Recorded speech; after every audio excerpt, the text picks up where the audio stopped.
Doctor Samir Basu TCH DNB ওনাকে ডাকছি একটি টপিক নিয়ে আলোচনা করার জন্য।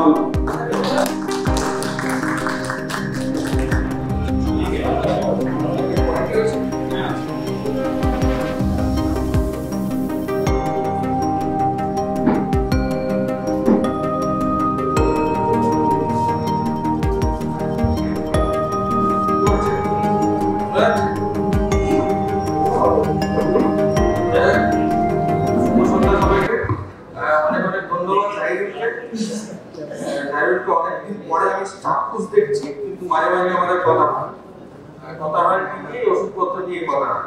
এই প্রেজেন্টেশনটা আমার পুরনো প্রেজেন্টেশন, একটা একদম ন্যাশনাল পিডিয়াট্রিক ফোরামের প্রেজেন্টেশন।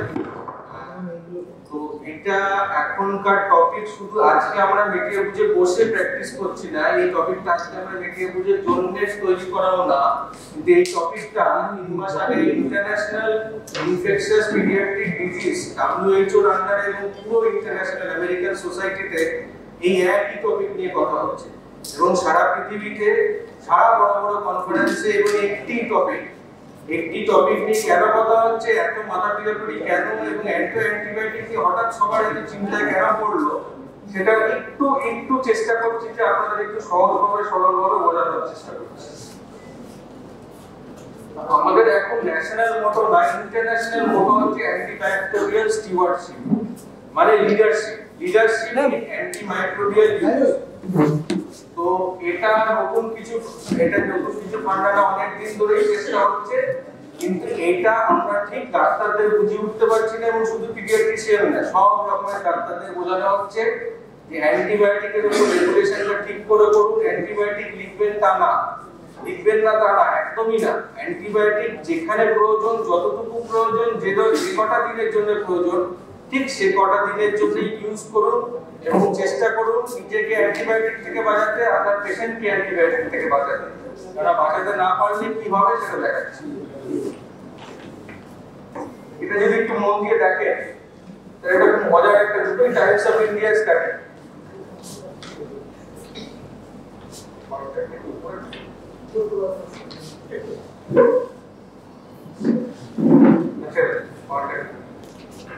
এখানে পপুলেশনটা দেখুন, 8 বিলিয়ন পিপল মানুষের মধ্যে 1.28 বিলিয়ন ইন্ডিয়াতে থাকে, প্রায় অলমোস্ট চায়নাতে থাকে। চায়না বেশিরভাগ ডাটা আমরা দেয় না বলে ডাটা নিয়ে কিছু কথা বলা হচ্ছে।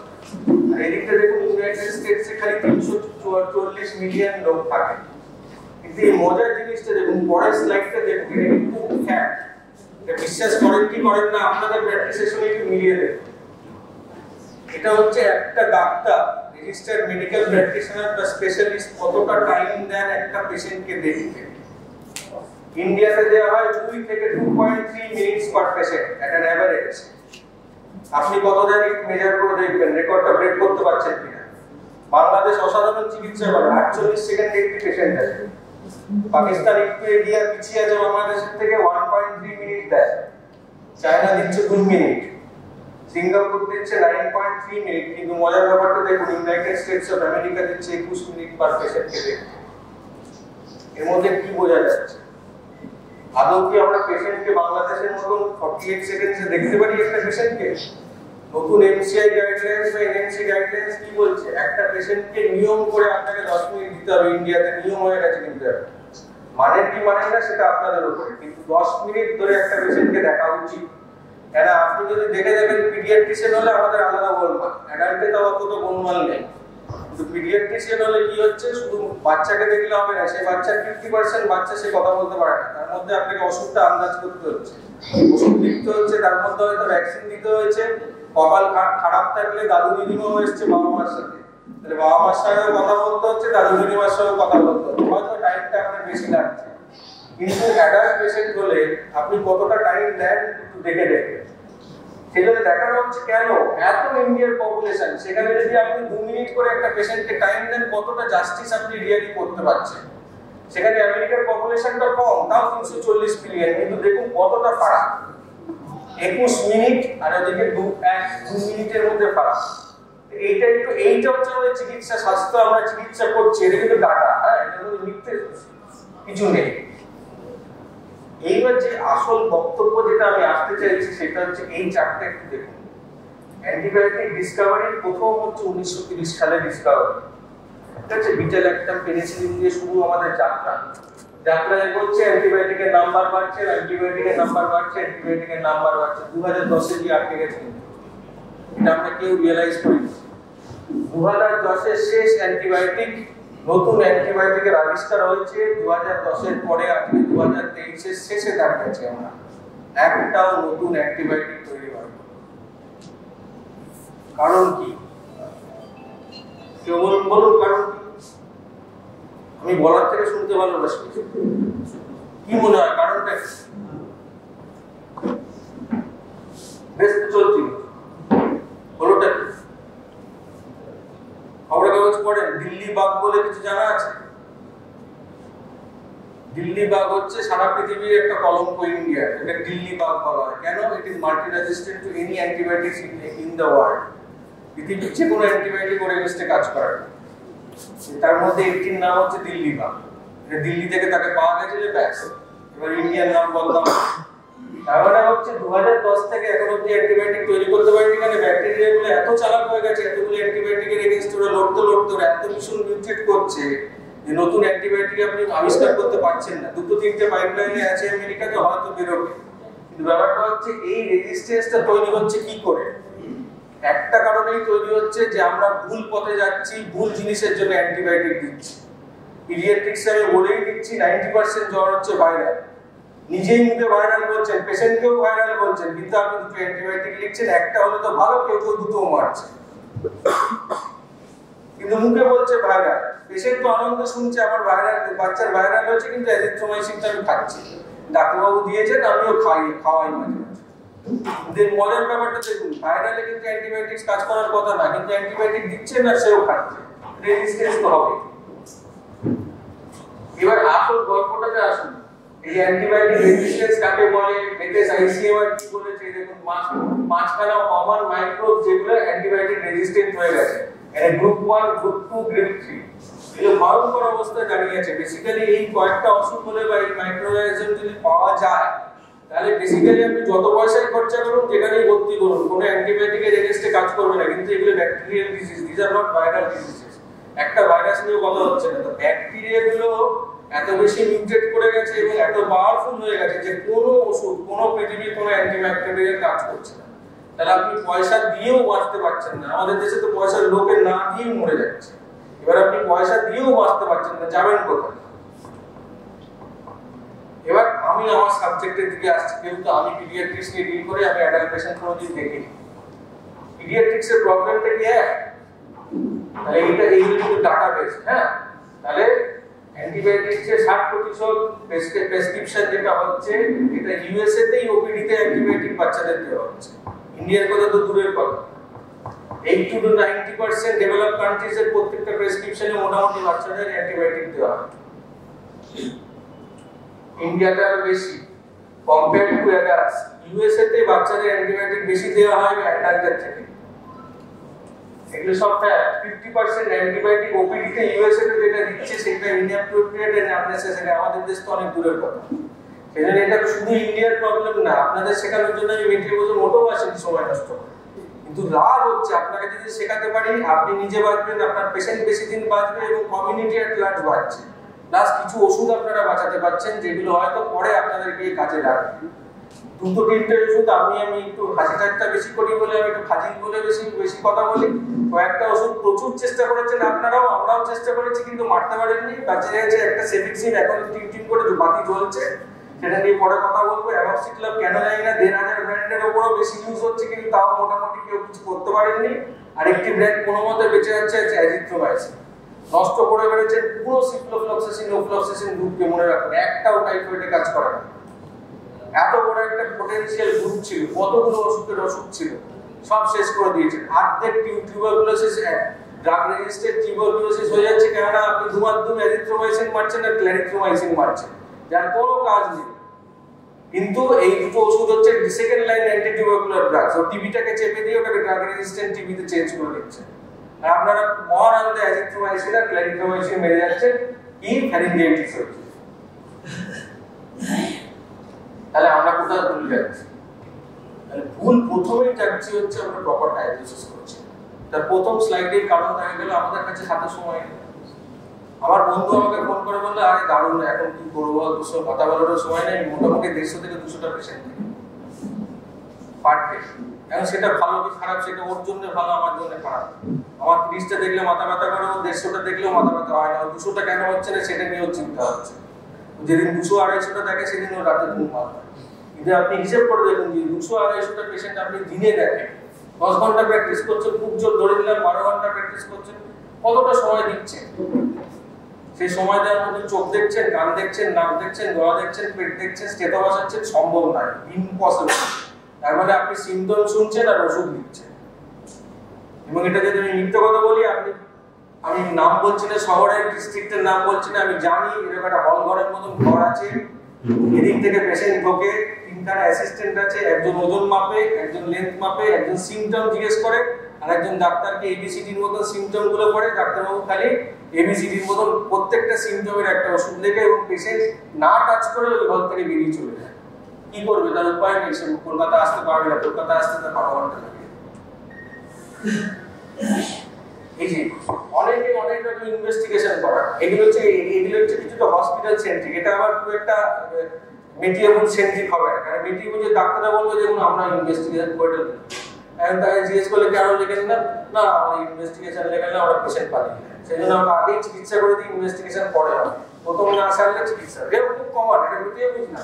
যে কোনো ছোট জায়গা বলবো না, একটু প্রপার কলকাতা শহর থেকে এই যে অদ্ভুত যে না পেশেন্ট পার্টি হবে, আপনি 500 টাকার ইনভেস্টিগেশন করলেন, তারপরে কিছুই বলেন না, তাহলে ডাক্তারবাবু পাশের চেম্বারে চলে যান। এটা যদি আবার হাসপাতালের দিকে আনেন, তারা আবার বেশি ইনভেস্টিগেশন করে, তাদের লাভ হয় ইনভেস্টিগেশন করে। ইনভেস্টিগেশন করে তারপরে এসে এটা বুঝে উঠতে পারে না যে কোনটা ট্রিট করবে, এর সাথে পেশেন্ট দেখেন সে ইনভেস্টিগেটেড। আমেরিকান সিস্টেম হচ্ছে যে কোনো অসুখ হলে মাথা থেকে পা অবধি ধুইয়ে ইনভেস্টিগেশন করবে, এটা হচ্ছে আমেরিকান সিস্টেম অফ থট। তাদের সিস্টেমটাই সেভাবে তৈরি। আর ব্রিটিশ সিস্টেম যেটা আমরা যেরকম ফলো করে যাচ্ছে পেশেন্টের, কিন্তু আমরা পেশেন্ট তো দেখছি না, তো আমরা ইনভেস্টিগেশন রিপোর্টটাকে ট্রিট করি। যেমন আমি এটা খুব কমন কথা বলবো যে ধরুন কারো ইউরিনে 12 to 20 পার্সেন্টস আছে, কিন্তু তার জ্বরই নেই, কারো সিম্পটমই নেই, এবার তাকে আপনি ট্রিট করবেন না করবেন?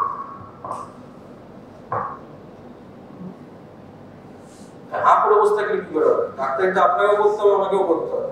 পেশেন্ট পার্টিতে জিজ্ঞেস করবে 20টা পার্সেন্ট আছে, কিন্তু আপনার রিপোর্টে লেখা আছে আপনার কালচারে নেগেটিভে, কি করবেন? ঠিক করবেন না ঠিক করবেন? করতে হবে না, এটা হচ্ছে মজা। যদি পেশেন্ট সিম্পটোমেটিক থাকে আমি ট্রিটমেন্ট কেন করব? সেটা you are treating the investigation rather than treating the patient. ইউটিআইতে উল্টো হয়, পেশেন্টকে একটা আপনি ওষুধ দিলেন, আমি খুব ভালো ডাক্তার, আমার মতন প্র্যাকটিস করে কিরকম করি, আমি রুটিন কালচার প্রথম দিন দিয়ে দিলাম, রুটিনেরকে বললাম রুটিনের রিপোর্ট আজকেই দেবে, আমি 18 to 20% দেখলাম, 80 to 20%, 2 to 8 RBC per high power field দেখলাম, তাহলে আমার মনে হলো নিশ্চয়ই ইউটিআই। তাহলে আমি একটি অ্যান্টিবায়োটিক নাম বলছি না, নাম বললে আপনারা সবাই ভারত সেটাই লিখবেন, কিন্তু কি শুরু করলাম হলো সেফিক্সিন দিয়ে শুরু করলাম, কারণ ইউটিআই গাইডলাইন্সে এখন লেখা যাচ্ছে সেফিক্সিন চিলড্রেনের সেফেস্ট ডোজ, কিন্তু আমি তো বসে আছি 3 দিন পরে রিপোর্টটার জন্য। এবার ধরুন কালচারে সেই পেশেন্টটার এবং তার বাচ্চাটার জ্বর হচ্ছে, বমি হচ্ছে, ঠিক আছে, পেচ্ছাপে জ্বালাও করছে, সবকটা সিম্পটম হচ্ছে। এবার কালচারে এলো যে সেফিক্সিন রেজিস্ট্যান্ট অ্যামক্সিসিলিন ক্ল্যাভোলিনিকে সেনসিটিভ, ঠিক আছে, কিন্তু 3 দিনে আপনি যখন সেফিক্সিন দিয়েছেন বাচ্চাটা কিন্তু পুরোপুরি হেলদি হয়ে গেছে, তার বমি চলে গেছে, জ্বর চলে গেছে, টক্সিসিটি চলে গেছে, খেলাধুলা করছে। এইবার কি করবেন? আপনার তো রেজিস্ট্যান্ট দিয়ে দিয়েছে সেফিক্সিন, এবার আপনি কি করবেন বলুন? সেফিক্সিন চেঞ্জ করে অ্যামক্সিসিলিন করবেন না সেফিক্সিন চালাবেন না অন্য কোনো ওষুধ?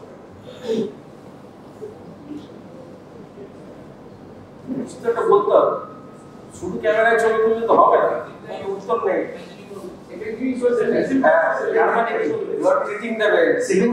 সবসময় মনে রাখবেন যে পেশেন্ট যে অ্যান্টিবায়োটিকের উপর অ্যাসিম্পটোমেটিক হয়ে গেছে সেই ওষুধই 10 দিনের কোর্সে চলবে, তাহলে আপনি কোনোদিন চেঞ্জ করবো না। তাহলে আমরা এখানে কি ফলো করলাম যে আমরা will treat the patient rather than treat the report. এটা হচ্ছে সবার একটা কমন মাইন্ডসেট। দেখবেন আমার অসুবিধা হয় না, আমি 15 বছর 99% পেশেন্টদের অ্যান্টিবায়োটিক দিই না, সেজন্য আমার পেশেন্ট অন্যদিকে কাছে পালিয়ে যায়। আমি এটা জাহিদ তো আগে বলেছি কিনা জানি না, কিন্তু আমি ন্যাশনাল ফোরামে বলি 3টে পেশেন্ট আমার এখনো রেকর্ড আছে, সকালে অন্য ডাক্তার দেখিয়েছে, আমি মানে 10 মিনিট আগে বেরিয়ে গেছি, বিকেলে আমার কাছে পয়সা দিয়ে ফিস দিয়ে দেখাচ্ছে। আমি কেন এসেছো? বলছে স্যার আপনি তো কোনোদিন অ্যান্টিবায়োটিক দেননি, সকালে আপনাকে মিস করে গেছি। আমি আরেকজন ডাক্তারের কাছে গেছি, সে প্রথম দিনে জ্বরের অ্যান্টিবায়োটিক দিয়েছে, আপনাকে 5 বছর ধরে দেখাচ্ছি কোনোদিন দেননি, আপনাকে খালি জিজ্ঞেস করতে এসেছি যে অ্যান্টিবায়োটিক দেবো কি দেবো, তাই আমরা দিতে হবে। সে মহানন্দ আমাকে পুরো ফিস দিয়ে বাড়ি চলে গেল। এরকম 3টে পেশেন্ট রয়েছে। তাহলে ওইটা জ্বর হলেই মেরে দিলেন একটা, এবার মেরে দিলেন তো দিলেন। এটা ব্রহ্মাস্ত্র সিনেমার মতো কি সুন্দর আনবিকা করে একটা সিনেমা করতো ব্রহ্মাস্ত্র, ঠিক আছে? প্রবলেমটা কি? আমার মতন যদি চিকিৎসা করেন আমি বলবো 3 দিন 72 ঘন্টা চুপচাপ ওয়েট করুন, তারপর দেখছি, তাই তো? তাহলে লাভটা কি হলো? হ্যাঁ, ওই রাইট তো বলেছেন, তো বিবেচনটাই রাইট বলেছেন। লাভটা কি হচ্ছে? আমার তো অনেক পসিবিলিটি আছে। 3 দিন পরে আমি ওকে বলবো যে ইনভেস্টিগেশন করান, তাহলে আমি ওই এভিডেন্স পাই দেবো। এবার ধরুন আমি রাইট নামে রং করলাম, যে গুরু আমি প্রথমেই মারব, পাশের চেম্বারে যাওয়ার আগেই মেরে দেবো, তাহলে আমি প্রথম দিনই একটা মেরে দিলাম, মেরে দিয়ে এবার 3 দিন পরে আর জ্বর সামলাবো। এবার আমি যাবো কোথায়? ইনভেস্টিগেশন যেই মুহূর্তে করবো, আমি তো প্রথম দিনে একটা অ্যান্টিবায়োটিক মেরে দিয়েছি, ব্লাড কালচার তো সেটা নরমাল না, অ্যান্টিবায়োটিক ট্রিটেড ব্লাড কালচার তো বুঝতে পারবো না, এইখানে ঘেটে দেওয়া হবে। তাহলে কি করবেন আপনি? আবার তার সঙ্গে আরেকটা মারবেন, তারপরে না চেঞ্জ করলে বলবেন তাহলে কলকাতার দিকে যান, নাহলে হাসপাতালে ভর্তি হয়ে যান। এইটা নিয়ে সারাদিন সারা রাত্রি 3 দিন ধরে কথা বলা যায়, not choosing the proper antibiotic. কয়েকটা আমি এক্সাম্পল দিয়ে দিচ্ছি, যে সেফিক্সিন মানে ট্যাক্সি চড়বো কি চড়বো না, ও ট্যাক্সি চড়বো কি, বুঝতে পারছেন তো কোন ব্র্যান্ডটা নিয়ে কথা বলছি? কিন্তু ব্যাপারটা হচ্ছে যে স্টেজে উঠে কখনো ব্র্যান্ড নেম বলতে, সেই জন্য এই ওষুধটা আপনি দেখবেন লেফট এন্ড রাইট সেন্টারে দেওয়া হয়। মজার ব্যাপারটা হচ্ছে যদি পড়াশোনা করেন এবং চিকিৎসা করে ঠিক করে দেখেন, তাহলে অ্যাবাভ ডায়াফ্রাম এই মলিকিউলটার রোল কোথাও নেই। ডায়াফ্রামের তলায় হলে তাহলে আপনি খালি দিতে পারবেন। চোখ, নাক, কান, গলা, চেস্ট, এর মধ্যে এই মলিকিউলটার কোনো রোল নেই, এবং আপনি 90% ইউজ দেখবেন এই মলিকিউলটা এইভাবে নষ্ট হচ্ছে, ইউজ হচ্ছে। এই একটা এক্সাম্পল দিলাম, not choosing the proper antibiotics. এবার ডিউরেশন ডোজ ইউনিফর্ম এটা যেমন বলে দিচ্ছি, আমি একটা শর্টকাট শিখিয়ে দিচ্ছি। এই যে অ্যামক্সিক্ল্যাভডান যে কোনো আপার রেসপিরেটরি ট্র্যাক্ট ইনফেকশন অবধি, মানে আপার রেসপিরেটরি চোখ থেকে শুরু হয়, কান, টনসিল, গলা, চেস্ট, কমিউনিটি অ্যাকোয়ার্ড নিউমোনিয়া। এখন থেকে মনে রাখবেন, যে কোনো অ্যান্টিবায়োটিক যে অ্যান্টিবায়োটিকটা প্রেসক্রাইব করবেন, পৃথিবীতে কোনো বইতে লেখা নেই যে এইভাবে 5 দিনের, 7 দিনের, 3 দিনের কোর্স আছে। Any upper respiratory tract infection above the diaphragm, everything is 10 days course. এটা একদম বদ্ধমূল ধারণা করবেন, এই না করে করে আমরা অ্যান্টিবায়োটিক রেজিস্ট্যান্সটা আনছি। আর এটা কমন জিনিস, ডাক্তার চেঞ্জ হলে অ্যান্টিবায়োটিকটাও চেঞ্জ হয়। আরেকজন ডাক্তার আমার কাছে যদি একই ব্র্যান্ড বারবার লিখি, কি করবো? আমি ভালো ব্র্যান্ড ছাড়া, আমি এই 3টে ব্র্যান্ড ছাড়া লিখি না, এই 3টে সবচেয়ে মার্কেটে টপ ব্র্যান্ড বলবো কোনো পেশেন্ট আসবে, তাহলে সেটা আসবে না বলছে না এরকম করবি না। তাহলে আমি কি করতে হবে? যে একই জিনিস লিখবি, মলিকিউল ব্র্যান্ডটা চেঞ্জ করবি, পেশেন্ট যাতে ব্র্যান্ডটা না শিখতে পারে।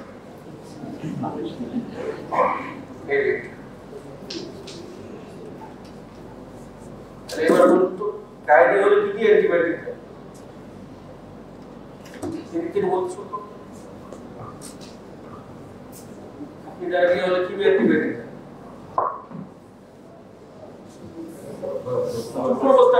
লজ্জা পেলেও হবে না, আমি নির্লজ্জ হয়ে যাচ্ছি স্টেজে, আপনি লজ্জা পাচ্ছেন, বলতে হবে না।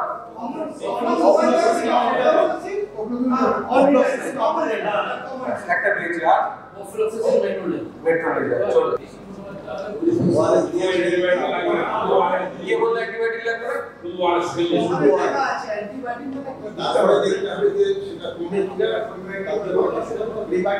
কথা হচ্ছে ডায়রিয়াতে কোনো অ্যান্টিবায়োটিক লাগে না,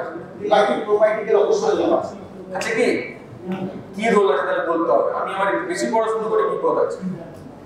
উনি যে কথাটা বলেছেন, ডায়রিয়া হ্যাজ নো, ডায়রিয়াতে there is no role for antibiotics if it is caused diarrhea. Diarrhea মানে water is stool, ঠিক আছে? More than 20 times a day or 200 ml per day. Role কোথায় আছে? এই ওষুধগুলোর নাম যেগুলো আসছে তাও কম্বিনেশন দেওয়া উচিত না। অর্নিটোজল খুব ঝামেলা, হ্যাঁ পরে বলবো। করছি কেন। আচ্ছা, আর একটা হচ্ছে যে ডিসেন্ট্রিতে অ্যান্টিবায়োটিকের রোল আছে। ডিসেন্ট্রি মানে রক্ত আমাশা, যেটা বলে যায়।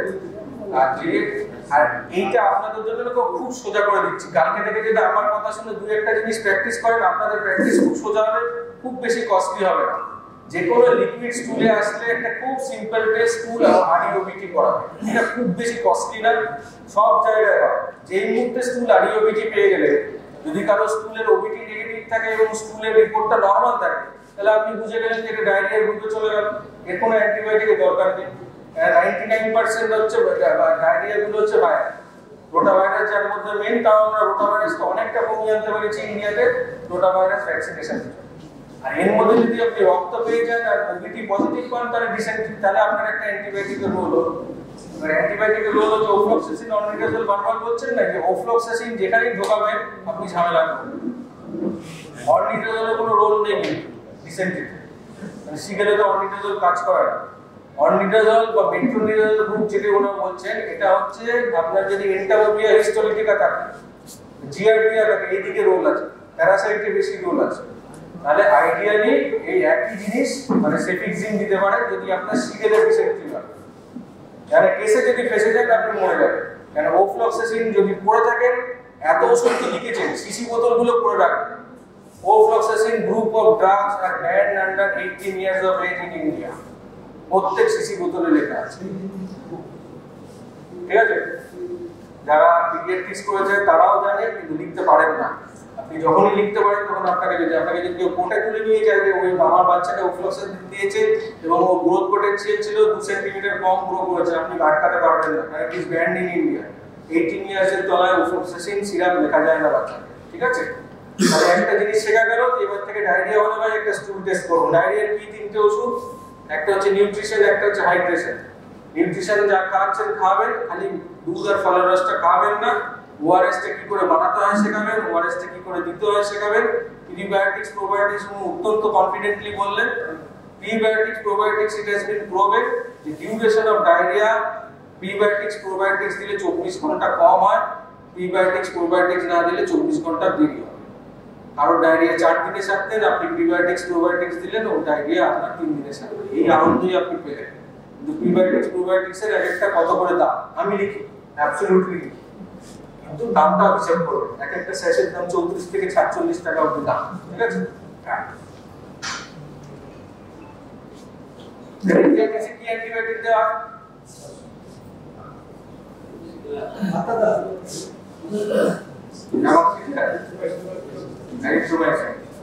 মজা হচ্ছে ফ্যারিনজাইটিসে কোনো অ্যান্টিবায়োটিক লাগে না। ফ্যারিনজাইটিস হচ্ছে টনসিলাইটিস কিন্তু না, কিন্তু মধ্যে তফাৎ আছে। গলা খুশখুশ সরসর গলা একটু লাল লাল হচ্ছে ফ্যারিনজাইটিস। 99% ফ্যারিনজাইটিস হচ্ছে ভাইরাস। আপনি যদি একটু গার্গল করতে বলেন, গরম জলে দিয়ে গার্গল করতে পারে বা ওষুধ দিয়ে আমি এটা হেক্সিডিন দিই বা লোমেসিডিন দিই। হ্যাঁ, অ্যান্টিঅ্যালার্জিক ট্যাবলেট গলায় খুশখুশ হলে কি লাভের লাভটা কি হবে? অ্যালার্জিটা কোথায়?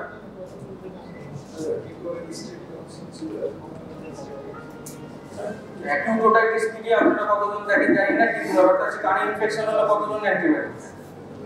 আমি খুব তাড়াতাড়ি যাচ্ছি কেন, ও আমাদের টাইম শর্ট হবে। কানে ইনফেকশনে কয়েকটা ক্লজ আছে, তখন কি অ্যান্টিবায়োটিক দেওয়া যাবে। ভেরি হাই ফিভার, কান থেকে পুঁজ বা রসের মতন বেরোচ্ছে, বা যদি কান ভেতরে গিয়ে দেখেন টিম্প্যানিক মেমব্রেনটা লাল দেখা যায়, চড়তে যদি প্র্যাকটিস করা যায় ভালো। আর কেউ যদি ওটোস্কোপ করে তাহলে আরো ভালো। আইডিয়ালি পিডিয়াট্রিশিয়ানদের ওটোস্কোপ করা ইউজ। কিন্তু শুধু কানে ব্যথা হলে দুম করে অ্যান্টিবায়োটিক মারবে। উনি যে কথাটা বলছেন এখানে কিছুটা রোল আসছে। বেশিরভাগ কমানলি দেখবেন বাচ্চাদের সর্দি হলে অ্যান্টিবায়োটিক একটা কানে ব্যথা হয়। কেন হয়? কারণ একটা নাক ব্লক হয়, একটা নাক ব্লক হয় বা পার্সিয়াল হয়, তাতে কি এয়ার প্রেসারটা চেঞ্জ হচ্ছে।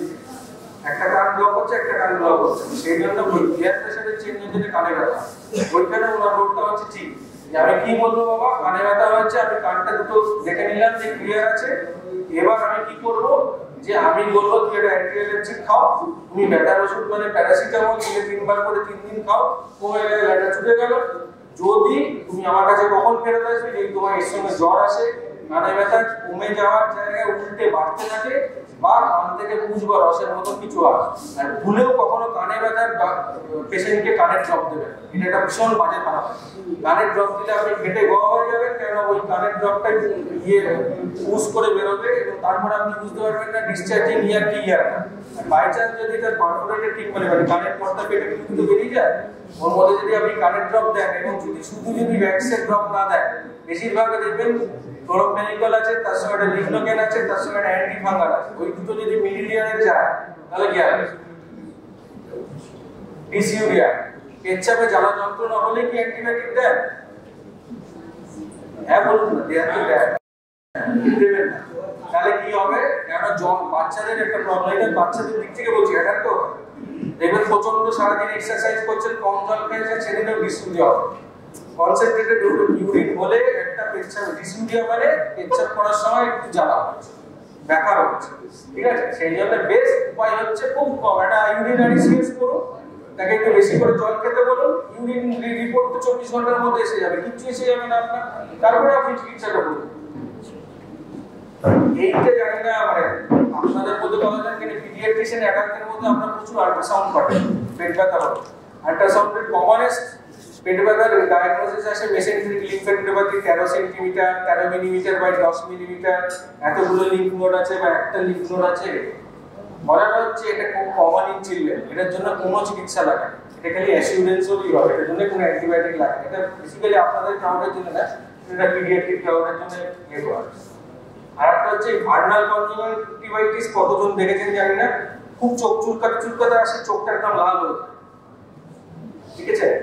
বা হয়তো নাও দেখতে পারেন, বেসিক্যালি এটা ইয়ে ব্যাপার, যে চোখে লাল হবে তার সঙ্গে গ্যাটোর হবে এবং চোখ আটকে যাচ্ছে, সেটা হচ্ছে ইনফেকশন, তাতে অ্যান্টিবায়োটিক ড্রপ লাগবে। আর যে চোখে খালি ওয়াটারিং হবে, রেডনেস হবে, ইচিং হবে, কিন্তু চোখ আটকাচ্ছে না বা পুজ হচ্ছে না, সেগুলো এড়াচ্ছে, সেগুলোতে অ্যান্টিবায়োটিক দিয়ে নষ্ট করে। এই কাশিতে সবাই বলে অ্যান্টিবায়োটিক যায় নাকি?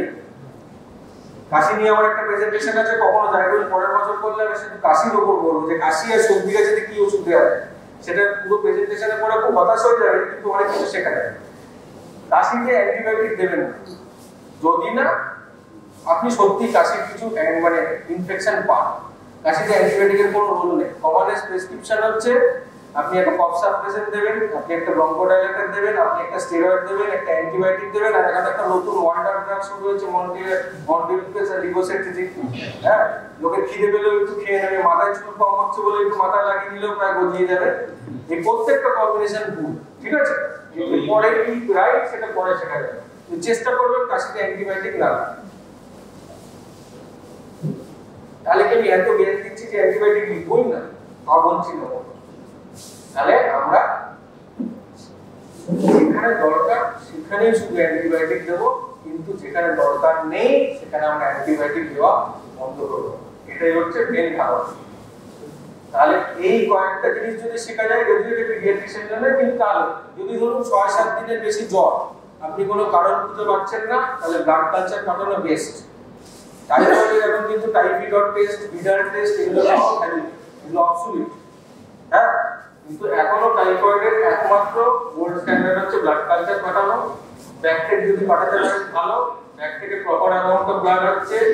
ম্যালেরিয়া এমনি ম্যালেরিয়া টেস্ট দেখার কোনো মানে হয় না, কোনো ল্যাব চিকেন স্লাইড করেন এবং সেটা মন দিয়ে দেখেন। চেষ্টা করবেন এমপি লেখার অভ্যাসটা তুলে দিয়ে খালি ডুয়েল অ্যান্টিজেন লেখার অভ্যাসটা করবেন, তাতে লাভ হবে। আর এখন আমরা খুব করি, মানে আমি খুব করি, কয়েকটা জায়গায় খুব সস্তা হয়ে গেছে, যেমন পালস ডায়াগনস্টিক্স বলে যে সেন্টারগুলো খুব সস্তা হয়ে গেছে। এই পুরো রেসপিরেটরি প্যানেলটা, ভাইরাল প্যানেলে মাত্র 5,000 টাকার মধ্যে সবকটা ভাইরাল প্যানেল। তাদের সুবিধা কি হয়, কোভিড আসার পরে আমাদের সুবিধা হচ্ছে আমরা অনেক ভাইরাল ডায়াগনোসিস গুলো ডাইরেক্টলি পেশেন্টকে বলতে, যে আপনার ইনফ্লুয়েঞ্জা হচ্ছে, আপনার রাইনোভাইরাস হচ্ছে। তাহলে কি আমাকে অ্যান্টিবায়োটিক দিতে হলো না, কিন্তু আমি পেশেন্টকে অ্যাসিওর করে দিলাম যে দেখুন এই যে ভাইরাল, এই আমি ভাইরাল বুঝিয়ে দিলাম, এই একটু ধৈর্য ধরুন, আস্তে আস্তে কমবে। ইউরিয়াতে ঠিকঠাক ইউরিন নেওয়াটা শেখাতে হবে। আর 10 দিনের উপরে হলে এগুলো আপনাদের জন্য না সিবিনেট মানে ক্লিনিক টেস্ট এখন কিন্তু আর পুটান ফর ইয়ে হয় না, এই টিপ বন্ধ হয়ে গেছে। এখন কিন্তু যা লিখবেন সিবিনেট লিখতে হবে, ঠিক আছে?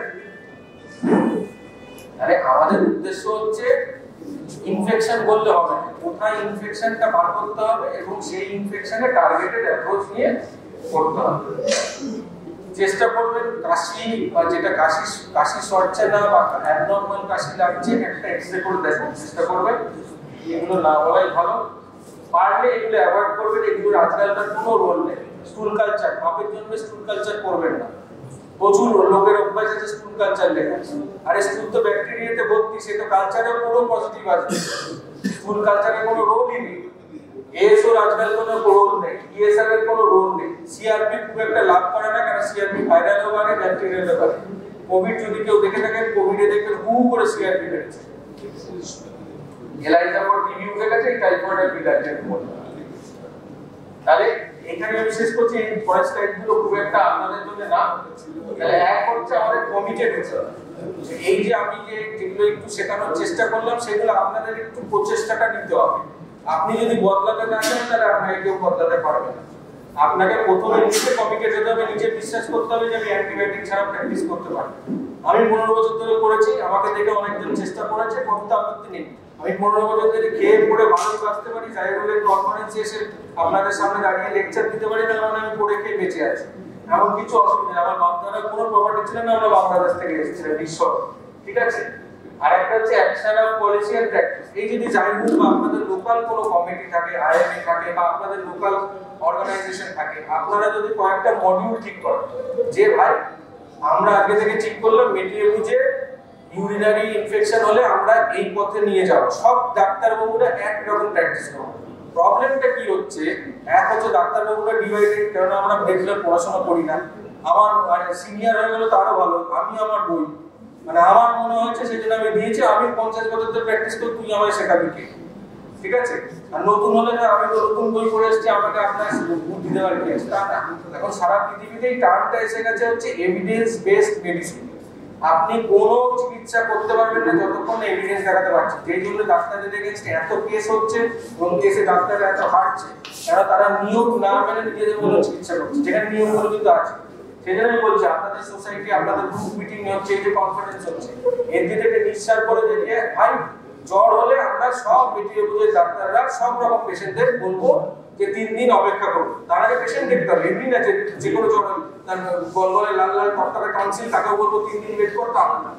কিন্তু যেগুলো মনে হচ্ছে আমার টিপিক্যাল ভাইরাল, একটু সর্দি একটু কাশি, বাড়িতে দুজনের হিস্ট্রি আছে, তাই ভাই সবাইকে বলবো 3 দিন ওয়েট করুন। 3 দিনের উপর জ্বর হলে আমি একটা CBC, CRP, dual antigen, dengue এরএস1 পাঠাবো বা ইউরিনারি সিএস ছোট বাচ্চা হলে। এটা তো খুব একটা কষ্টকর প্রসিডিউর না, কিন্তু সবাই যদি এক পলিসি করে তাহলে সবার চিকিৎসা করতে সুবিধা হবে।